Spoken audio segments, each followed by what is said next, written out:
Ilang probinsya at lungsod sa Metro Manila ang pinuntahan ng mga tumatakbong senador para ilatag ang kanilang plataporma sa mga botante. May unang balita si Rafi Tima.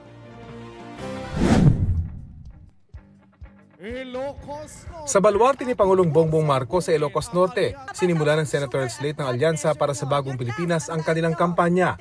Kompleto ang 12 kandidato na sina dating DILG Secretary Benher Abalos, Makati Mayor Abby Binay, Senador Bong Revilla, Senadora Pia Cayetano, dating Senador Ping Lacson, Senador Lito Lapid, Senadora Amy Marcos, dating Senador Manny Pacquiao, dating Senador Tito Soto, Senador Francis Tolentino, Congressman Erwin Tulfo, at Congresswoman Camille Villar.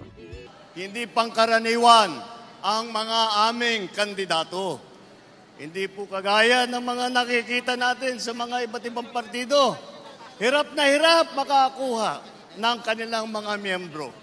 Ang aming pong ipinagmamalaki at pinaglalaban ay subok na at matagal nang nagseserbisyo sa publiko. Wala sa kanila ang may bahid ng dugo dahil sa tukhang. Wala sa kanila ang mga pumapalakpak sa China. May kanya-kanya silang gustong isulong kapag naluklok sa Senado, kasabay ng pangako ng suporta sa mga programa ng Administrasyong Marcos. Sa vote-rich province na Cavite naman ay sinagawa ang People's Campaign Kick-Off Rally ng returning Senate hopefuls na sina Bam Aquino at Kiko Pangilinan. Ilan sa hangad nilang reforma ay usapin ng food security, pagpigil sa pagtaas ng presyo ng mga bilihin at paglutas sa education crisis.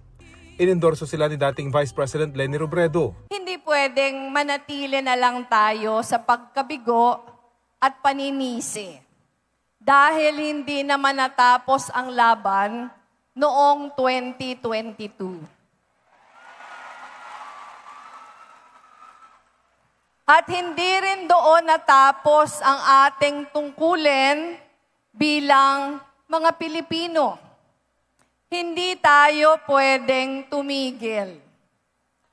Ngayon, nahaharap tayo sa bagong yugto, ang midterm elections.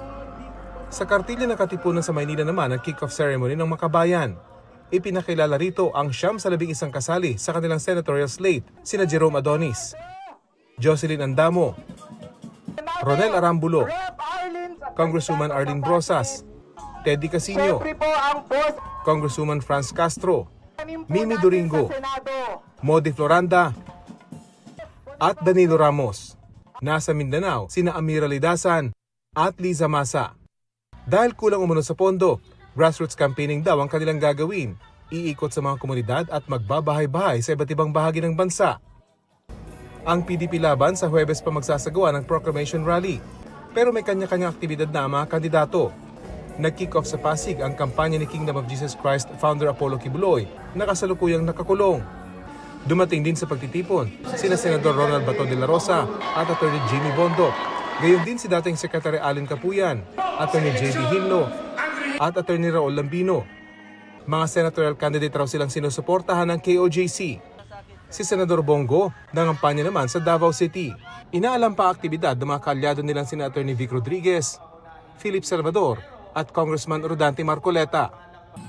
Umarangkada na rin ang kampanya ng iba pang senatorial candidates. Nag-ikot sa Kabasalan Town, Zamboanga, Sibugay, si independent candidate Roberto Balyon para isulong ang kanyang mga plataporma kaugnay sa fisheries and land reform, kalikasan at seguridad sa pagkain. Guest speaker sa General Assembly ng Federation of Filipino-Chinese Chambers of Commerce and Industry Incorporated, si dating Senador Gringo Onasan. Sa Plaza Miranda sa Maynila isinagawa ni Atty. Sunny Matula at Zubair Mustafa ang unang araw ng kanilang kampanya. Isinusulong nila ang karapatan ng mga manggagawa, mga magsasaka at pagbibigay ng disenteng sahod. Ang independent candidate na si Ben Tulfo sinimulan ng kampanya sa barangay sa Uyo, Quezon City.